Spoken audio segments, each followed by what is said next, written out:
And let's turn to the conflict that we've seen over this past week and what has been brewing. And now we see Russia, Vladimir Putin moving troops into Ukraine, and what is taking place there. We've seen Biden press conferences that he's going to put pressure on by freezing some assets and trying to financially tighten the noose on the Vladimir Putin regime.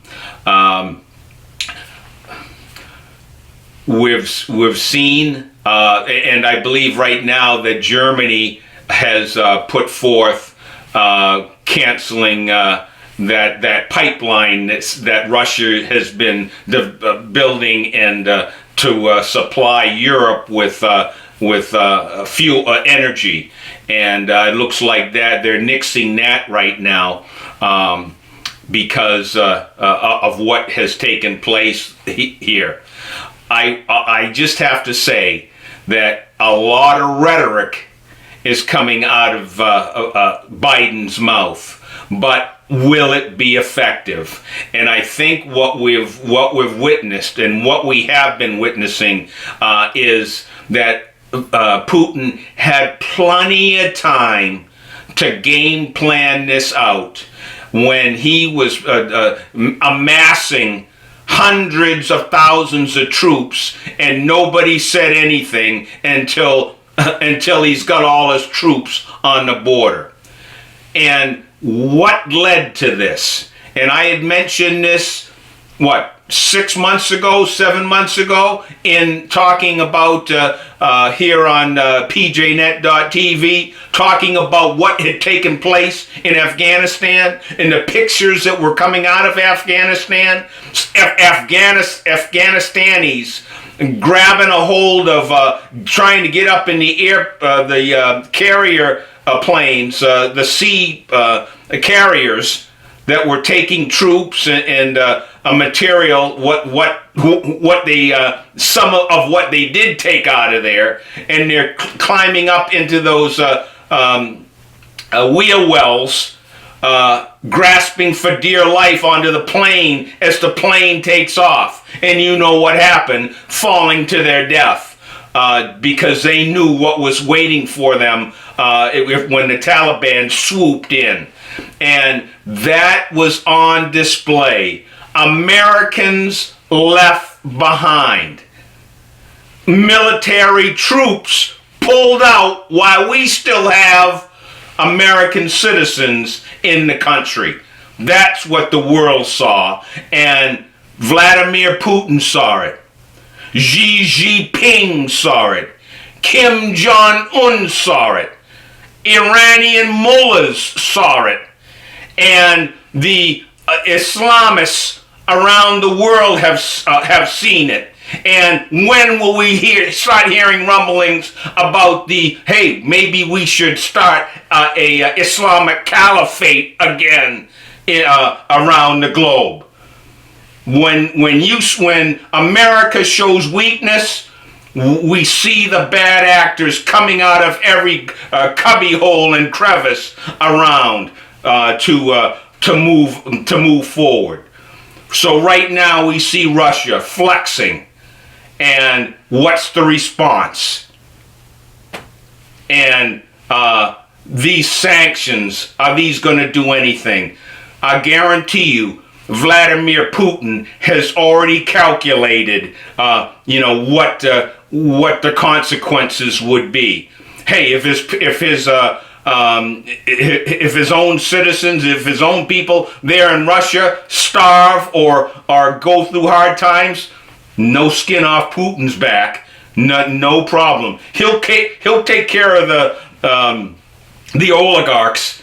He'll make sure that they're compensated if the United States tries to go after their funds.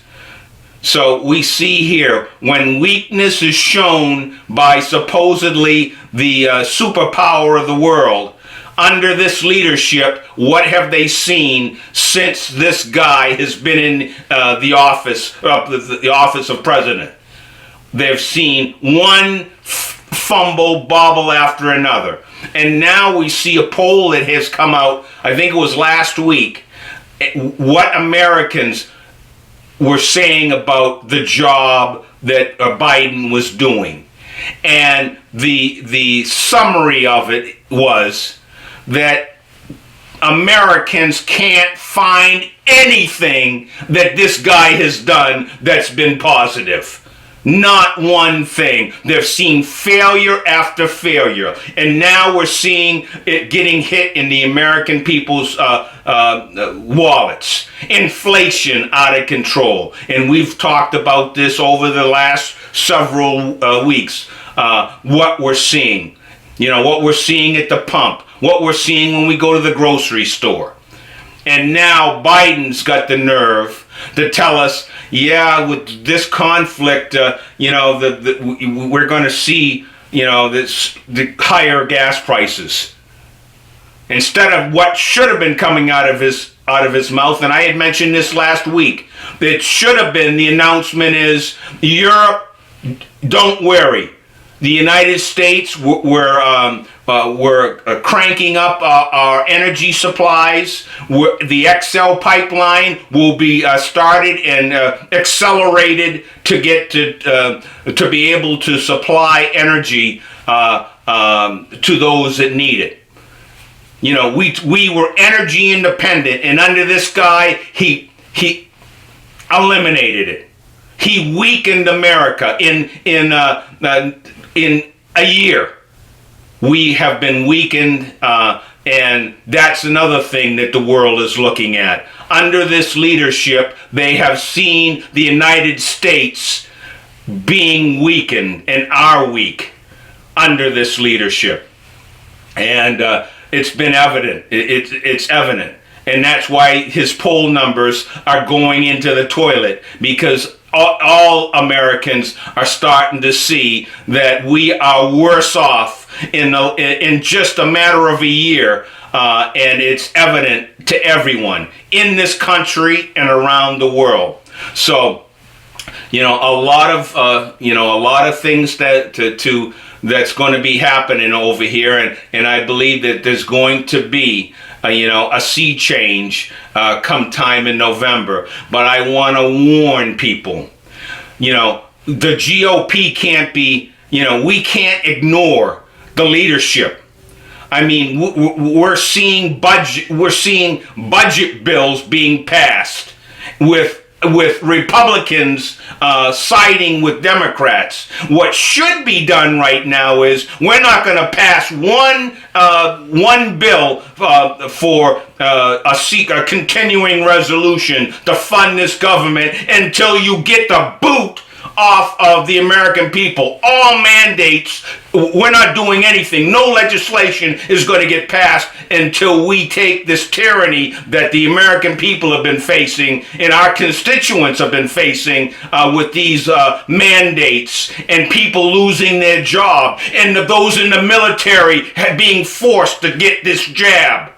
That needs to stop. And that's what the GOP leadership should be united in saying, we're not passing any continuing resolution until that gets resolved and these mandates are done with. But we're not hearing that. So what's going to happen? We're going to have Mitch McConnell, Kevin McCarthy leaders, and what have they done for us? What have they done to take the boot of this government, this Biden regime, off the necks of Americans? And that's what should be. I mean, they have leverage right now that they could be using. And we are only hearing less than a handful of senators and congressmen that have been stepping forward and calling out these do-nothing leaders in our own party. And we should be demanding that they start stepping up and pushing back on these mandates. That should be. I mean, if the Democrats want to pass anything and they need the Republicans' help, then they need to lift these mandates. That's what should be coming out of the leadership, the GOP leadership. And like I said, there's not many that have been standing up to get these lifted. And we need to keep our eyes on, yes, it looks like there's going to be a sea change here, but we're still stuck with these do-nothing leaders that once they get the majority, we're still not going to get legislation and being more putting the priority in righting this nation rather than just going along. Even when they're in power, they're going along with this Democrat agenda. And they need to stand forward and say, we're going to start listening to the people. Like Glenn Youngkin in Virginia was listening to those parents. That's what the leadership here in the Senate and Congress need to start doing, is listening to the people and standing up for their constituents. So we're definitely, I believe we're going to see the House and the Senate change hands. But again, I warn you. I mean, the leadership we have right now has let us down. And again, I hearken back to give us a House, give us the Senate, and yes, we need the presidency, and we'll repeal and replace Obamacare. How did that turn out? So you hear a lot of rhetoric when they're in the minority, but once they're in leadership, we still don't get the agenda that we've been wanting from them enacted. So again, we need to keep the feet to the fire, and you keep saying, call your congressman, call your senator, but we really need to and let them know, put them on notice that that their job isn't guaranteed. We don't have to continue to keep voting for these losers, but we need to get people that are going to do what they say. Not just talk, but do what they say. And if they promise to do this or that, then do it. Instead of just lip service when they're campaigning and then, okay, yeah, we're in leadership now. Okay, let's go along. So I'm hoping to see, we start seeing some new blood here, and keep your eyes open for those that are running. Listen, I think there are races that are going on that should not be gimmies. Texas has a governor's race that I'm hoping that people really, listen. Because, Abbott has done some good things, but there's been a lot of stuff. A lot of things when it comes to freedoms, lockdowns, and standing up the school boards that I think has been proven lacking. So just don't say, oh yeah, he was governor here and he did some good things here or there. You look at the total package and look at those that are running and how they're campaigning and what they might be bringing forth on what they'll do if they have leadership. So I think this year, it's just not if there's an R there, if there's an R by the name, okay, I'm going to vote. You want to hear what they're going to do. Because I'll tell you what, there's many of these so-called Republicans that have a worse record than some of these Democrats in their voting record. So listen to as they're campaigning, and don't just say, oh yeah, he's been governor here and he's done a few good things here or there. There's you want to look at the total package. You want to look at where the state is, where your state is right now, and vote accordingly.